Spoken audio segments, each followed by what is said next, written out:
नमस्कार साथियों, आप सभी का स्वागत है एजुकेशन लाइन में। साथियों, आज की इस वीडियो में हम बात करने वाले हैं कक्षा 8 के लिए विज्ञान का जो पेपर है आपका, उसके बारे में। तो दोस्तों, ये पेपर जो कि आपका 12 मई को लगेगा, ठीक है। 8 की बोर्ड की जो परीक्षाएं चल रही है उन छात्रों के लिए। तो साथियों, इससे पहले भी मैंने पेपर है वो काफ़ी सारे आपको बता रखे हैं, सारे इंपॉर्टेंट।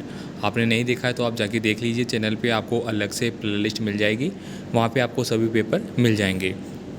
तो चलिए साथियों, फ़िलहाल हम बात कर लेते हैं इस पेपर के बारे में कि यहाँ पे कितने मोस्ट इंपॉर्टेंट पर्सन है जो आपके एग्ज़ाम के लिए हेल्पफुल है।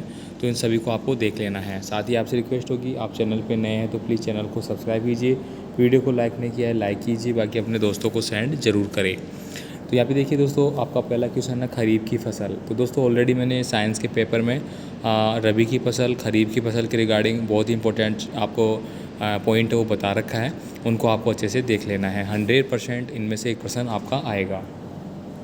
इसके बाद देखिए, मलेरिया का रोग वाहक कौन है, ये भी आप सभी जानते हैं, ठीक है।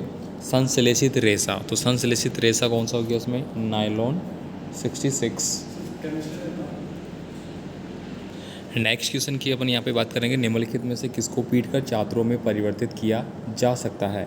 तो ये ऑलरेडी सारे पेपर के जो क्वेश्चन है मैंने ऑलरेडी आपको बता रखे हैं, एक्सप्लेन कर रखा है, तो आपको उनको देख लेना है। यहाँ पे देखिए, समाप्त होने वाले प्राकृतिक संसाधन कौन से हैं, यानी कि जो समाप्त हो सकते हैं। अब बात करें यहाँ पे देखिए, सूर्य का प्रकाश समाप्त नहीं होगा, वायु समाप्त नहीं होगी, जल भी समाप्त नहीं होगा। हालांकि पीने का और खारा जल है वो अलग अलग है।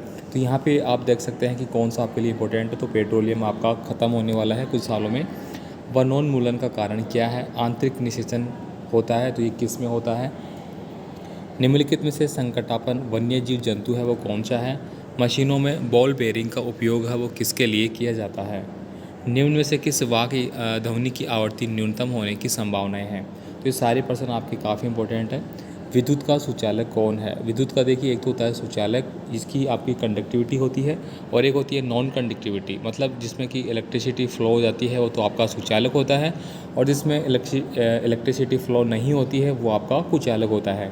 तो यहाँ पे अकॉर्डिंग टू 4 ऑप्शन आपको करेक्ट आंसर अपने हिसाब से टिक मार्क करना है, जो भी आपका करेक्ट आंसर है। नेक्स्ट देखिए, जब कांच की छड़ को रेशम के कपड़े से रगड़ते हैं तो क्या होता है। तो सारे इंपॉर्टेंट सेक्शन के जो क्वेश्चन है वो ऑलरेडी अपन ने कर रखे हैं, इनको आपको टिक मार्क करके रखना है, अच्छे से याद करना है। आपके पास डेस्क वर्क भी होगी, आपके पास पासबुक, आपके पास जो भी मटेरियल है जिसमें आप उसको अच्छे से याद कर सकते हैं। भूकंप आने का कारण क्या है। देखिए, भूकंप आने का कारण ये तो आपको पता ही होगा, पृथ्वी की प्लेटों की जो गतियाँ हैं वो आपको यहाँ पे डिपेंड करती है। लाल ग्रह के नाम से जाने जाने वाला ग्रह कौन सा है, ठीक है। रुधिर में ऑक्सीजन की वाहक क्षमता कम करने वाली जो गैस है वो कौन सी है। इसके बाद देखिए, ये आपका आता है सेकंड वाला, जिसमें कि आपको रिक्त स्थान है वो भरने हैं, ठीक है। तो इनको आप देख लीजिए एक बार, जैसे कि फलीदार पौधे की जड़ों में क्या पाया जाता है, टाइफाइड किसके द्वारा होता है, तो ये सारे आपको देख लेने हैं। यहाँ पे हिंदी और इंग्लिश दोनों वर्जन में आपको ये अवेलेबल करवाया गया है, और एकदम आपका जो पेपर का पैटर्न है उसके ऊपर है ये सारा, कुछ भी अलग नहीं है।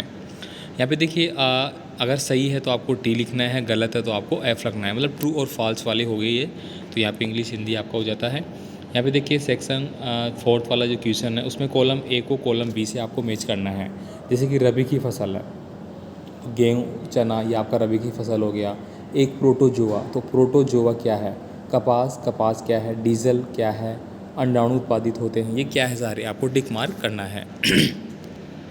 इसके बाद देखिए, इस तरह से आपको पेपर मिलेगा, जिसमें कि एक मिनट यहाँ पे आपको लिखना होगा, जैसे कि मिट्टी में पोषक स्तर को बनाए रखने के लिए क्या मिलाया जाता है। तो इसका आंसर आपको इन लाइनों में लिखना होगा। जैसे कि आपने 2-3 पेपर दे दिए हैं, आपको पूरा पता है इस चीज़ का, तो बताने की ज़रूरत नहीं है।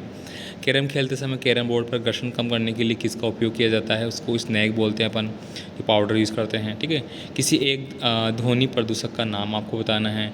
विद्युत के एक कुचालक पदार्थ का नाम बताना है, तो आप लिख सकते हैं यहाँ पे, ये लिए लकड़ी लिख दिया मैंने, ठीक है, प्लास्टिक लिख दिया मैंने, ये सारी आप चीज़ें लिख सकते हैं। विश्व उष्णन के लिए उत्तरदायी गैस का नाम आपको बताना है। पार्ट बी आप यहाँ पे देखेंगे, पार्ट बी में देखिए, आप गर्मी के लिए सूती या संश्लेषित रेशे में से किस रेशे से बने कपड़े खरीदेंगे। अब देखिए, गर्मी में आप संश्लेषित तो खरीद नहीं सकते, आपको सूती कपड़े खरीदने पड़ेंगे, जिनमें कि दोस्तों हवा का संपर्क वो हो सके, ठीक है। इसके बाद देखिए, धातु अधातु में कोई 3 अंतर बताने हैं। 100% साथियों प्रश्न आएगा आपके एग्ज़ाम में। आप अच्छे से इसको पढ़ ले। धातु वाला टॉपिक बहुत इंपॉर्टेंट है। संगमरमर के फर्श पर साबुन के पानी से भरी बाल्टी उलट जाए तो फर्श पर आपके लिए चलना आसान होगा या कठिन। अब कहाँ से होगा कठिन यार, सरल कहाँ से होगा, सॉरी कठिन होगा। अब मान लीजिए फर्श पे ऑयल गिरा हुआ है तो आप कैसे चलेंगे। आपका जो फ्रिक्शन है, जो आपका घर्षण है, वो एकदम शून्य हो जाएगा, और घर्षण जैसे ही शून्य होता है तो हम चल नहीं सकते हैं। इसीलिए ठीक है, इस चीज़ का ध्यान रखना आपको। यहाँ पे देखिए, आग बुझाने के लिए पानी के इस्तेमाल से पूर्व विद्युत आपूर्ति बंद की जाती है, क्यों, ये समझाना है। भूकंप से बचने के लिए आप क्या सावधानियाँ करेंगे। सौर परिवार का नामांकित चित्र आपको बनाना है। ये दोस्तों पूरा यहाँ पे। इसके बाद देखिए 16 नंबर का है, सीएनजी और एलपीजी का ईंधन के रूप में उपयोग करने के क्या लाभ है। तो ये बता सकते हैं आप। संपीड़ित प्राकृतिक गैस होती है, लिक्विड प्राकृतिक गैस होती है, सारे। नर जनन तंत्र का नामांकित चित्र आपको बनाना है। इसके बाद देखिए 18 नंबर का है, खरपतवार किसे कहते हैं, खरपतवार का नियंत्रण कैसे किया जाता है। तो आप अगर ग्रामीण इलाके से, तो आप अच्छे से जानते होंगे कि जब आप फसल का उत्पादन करते हैं तो वहाँ पे फसल उगाई जाती है, तो उसके साथ साथ अनावश्यक जो पौधे उगाते हैं उन्हीं को खरपतवार बोलते हैं। ठीक है, सिंचाई किसे कहते हैं ये आप बता सकते हैं। इसके बाद देखिए वनोन्मूलन का बारे में हो गया, रेड डाटा पुस्तक। देखिए ये इंपॉर्टेंट है, आपका द्वार्षिक परीक्षा में भी आ चुका है, 100% आप उसको अच्छे से तैयार करना है। बाकी साथियों आप मुझे कमेंट कर सकते हैं, कोई भी आपका डाउट है, कोई भी आपकी क्यूरी है, तो उसके लिए दोस्तों आपको हमारा टेलीग्राम, इंस्टाग्राम, फेसबुक ग्रुप वगैरह सारे चैनल के लिंक है वो आपको मिल जाएंगे। यहाँ पे देखिए अगला है, आपको देखिए मच्छर अपने पंखों को 500 कंपन प्रति, मतलब एक न्यूमेरिकल आपको दिया गया है। इसके बाद देखिए निम्नलिखित वाद्य यंत्रों के किसी भाग से ध्वनि उत्पन्न होती है, उस भाग का नाम आपको बताना है। जैसे ढोलक है तो ढोलक किससे होता है, सितार किससे होता है, बांसुरी, मंजीरा, ये सब है ना। चलिए इसके बाद देखिए जल प्रदूषण को नियंत्रण करने के 4 उपाय बताइए। तो आप जल पे देखिए और वायु पे देखिए, ध्वनि पे देखिए, ये सारे इनमें से एक आध पर्सन आपका 100% आएगा। वायु प्रदूषण का ये देखिए यहाँ पे, है ना।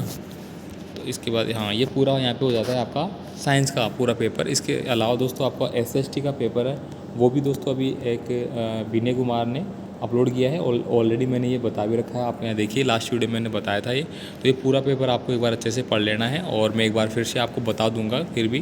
ठीक है, तो उम्मीद करूँगा आपको पूरा पेपर अच्छे से समझ में आ चुका होगा, क्या क्या आपको पढ़ना है, क्या नहीं पढ़ना है। सारे इंपॉर्टेंट मैंने बता दिए हैं। इसके अलावा दोस्तों मैंने जो 5-5 सेट आपको दिए थे वो भी एक बार आप देख लेना।